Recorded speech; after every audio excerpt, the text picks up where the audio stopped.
बिस्मिल्लाहिर्रहमानिर्रहीम अस्सलाम वालेकुम। आज आपके साथ ज़िंगर बर्गर की रेसिपी शेयर कर रही हूँ। ज़िंगर्स किस तरह से बनते हैं, किस तरह से आप इनको मैरिनेट करेंगे, बहुत टेस्टी बनेंगे और बिल्कुल केएफसी स्टाइल से भी ज़्यादा अच्छे बनकर तैयार होंगे। असेंबलिंग आप किसी भी तरह से कर लें, मगर जो चिकन की मैरिनेशन है मेरे इस तरीके से करेंगे आपको ये रेसिपी बहुत पसंद आएगी। तो रेसिपी मुकम्मल देखिएगा, अच्छी लगे लाइक कर दीजिएगा। तो चलें मज़ेदार से ज़िंगर बर्गर बनाना शुरू करते हैं। ये फिंगर्स बनाने के लिए यहाँ मेरे पास कुछ थाई के पीसेस हैं जिन्हें मैंने अच्छे से वॉश कर लिया है, मगर मैंने इनको बीट नहीं किया है। अगर आप सीने के पीस के फिंगर्स बनाएंगे तो उनको आप थोड़ा सा बीट कर लीजिएगा। अब हमने इनको मैरिनेट करने के लिए सोया सॉस ऐड करनी है। ये मैं अंदाजे से ऐड कर रही हूँ, तो आप तकरीबन इसमें 5 से 6 टेबल स्पून भर के सोया सॉस ऐड कीजिएगा। साथ साथ आपने इसमें चिली सॉस ऐड करनी है। चिली सॉस भी आप इसमें 5 से 6 टेबल स्पून ऐड कर दीजिएगा। इसके बाद हम इसमें चाइनीज़ नमक शामिल करेंगे। मैं तकरीबन इसमें 1 टीस्पून के बराबर चाइनीज़ नमक ऐड कर रही हूँ। इसके बाद हम इसमें काली मिर्चों का पाउडर शामिल करेंगे। 1 से 1.5 टीस्पून या 2 टीस्पून के बराबर शामिल कर लीजिएगा। इसके बाद हम इसमें लहसुन का पाउडर ऐड करेंगे। ये मैं इसमें ऐड कर रही हूँ 2 टीस्पून भर के। नमक ऐड कर रहे हैं, रेगुलर सॉल्ट है 1 टीस्पून के बराबर। अब इन सब को हम अच्छे से मिक्स कर लेंगे और मैरिनेट करके रखना है आपको कम से कम आधे घंटे के लिए। अगर आपके पास टाइम ज़्यादा है आप उसको रख सकते हैं 1 से 2 घंटे के लिए, 3 घंटे के लिए, जितना भी आपके पास टाइम है, मगर कम से कम आधा घंटा ज़रूर रखिएगा। इससे क्या होगा, जितने भी हमने स्पाइसेस ऐड किए हैं वो इसके अंदर एब्जॉर्ब हो जाते हैं।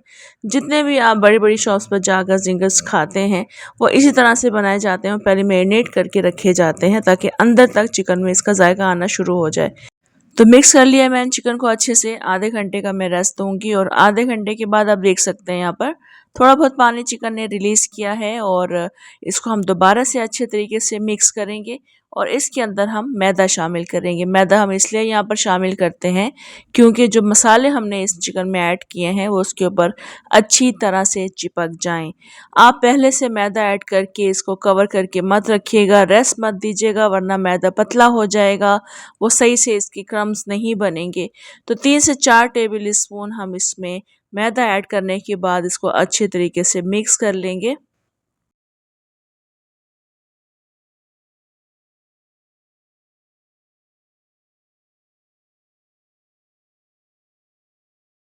तो आप देख सकते हैं यहाँ पर मैंने मैदे को काफ़ी अच्छा कोट कर लिया है और चिकन के तमाम पीसेस पर मैदा काफ़ी अच्छा लग चुका है।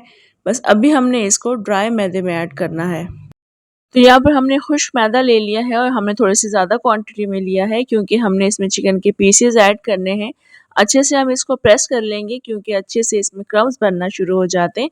आप बस इसी तरह से कीजिएगा।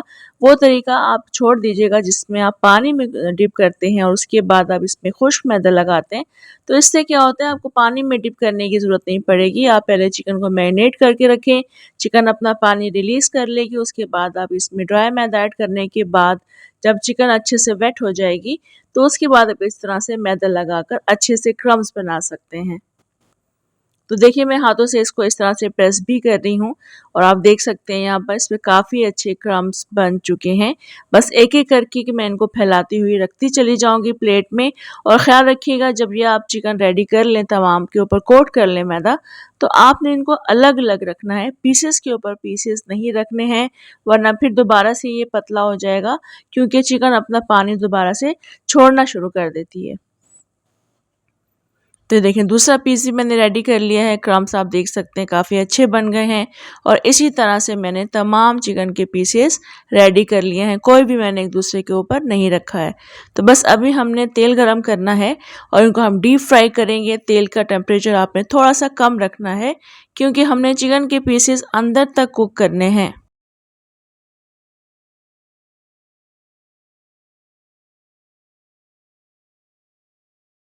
तो आप देख सकते हैं यहाँ पे पकना शुरू हो चुकी है। साइड्स को हम टर्न कर लेंगे। इसी तरह से आप देखें थोड़ी सी जगह बनती चली जा रही है, तो बाकी पीसेस भी हम इसमें ऐड कर सकते हैं। ये वाले पीसेस जो हमने इसमें ऐड किए हैं, अच्छा सा कलर आने तक इसको पकाएंगे और चिकन को अंदर तक पक जाना चाहिए, तब तक इसको कुक कर लेंगे। चिकन के ऊपर हल्का सा कलर आ चुका है, काफ़ी अच्छा हमने इसको पकाना है अंदर तक क्योंकि चिकन बाज़ दफ़ा पानी छोड़ देती है जब हम इसको सही तरीके से कुक नहीं करते हैं। इसमें जगह बन गई है थोड़ी सी, तो हम इसमें बाकी पीसेस भी ऐड कर देंगे और ये पहले वाला बैच रेडी हो गया है। आप देखें काफ़ी अच्छा कलर आ गया है और ये अंदर तक पक भी चुका है। तो ये पीसेस हम यहाँ से निकाल लेंगे। इसी तरह से हम तमाम चिकन के पीसेस को रेडी कर लेंगे। तो आप देख सकते हैं यहाँ पर मैंने तमाम चिकन फिंगर्स रेडी कर लिए हैं और ये बहुत बहुत ज़्यादा टेस्टी बने थे। और क्रम्स आप देख लें यहाँ पर, कलर देख लें, काफ़ी अच्छा बना है और बहुत ज़्यादा क्रिस्पी बने थे ये। आप असम्बलिंग चाहे किसी भी तरह से करें, सिर्फ केचप मेयोनीज अप्लाई कर दें बर्गर्स पर और ये फिंगर्स ऐड कर दें, आपको बहुत मज़ा आने वाला है। चाहे आप इसमें चीज़ के स्लाइसेस ना रखें, चाहे आप कैबेज ना रखें, कुछ भी ना रखें, आप इसी तरह से बना रहे हैं, आप को बहुत मज़े की रेसिपी लगेगी। तो टॉप और बॉटम में बर्गर के मैं केचप और मेयोनीज़ अप्लाई कर दूंगी और उसके बाद मैं इसमें जिंगर्स का एक पीस रख दूंगी और उसके ऊपर मैं चीज़ का स्लाइस रख दूंगी।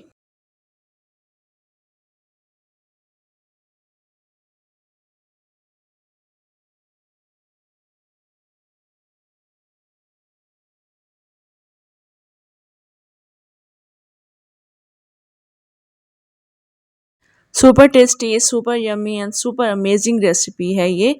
आपने सेम रेसिपी को ट्राई करना है, आपको बहुत ज़्यादा मज़ा आने वाला है। ट्राई कीजिएगा, कमेंट लाइक शेयर भी आपने ज़रूर करना है। इजाज़त दें मुझे, इंशाल्लाह दोबारा आऊँगी एक और बहुत मज़ेदार रेसिपी के साथ। अल्लाह हाफ़िज़।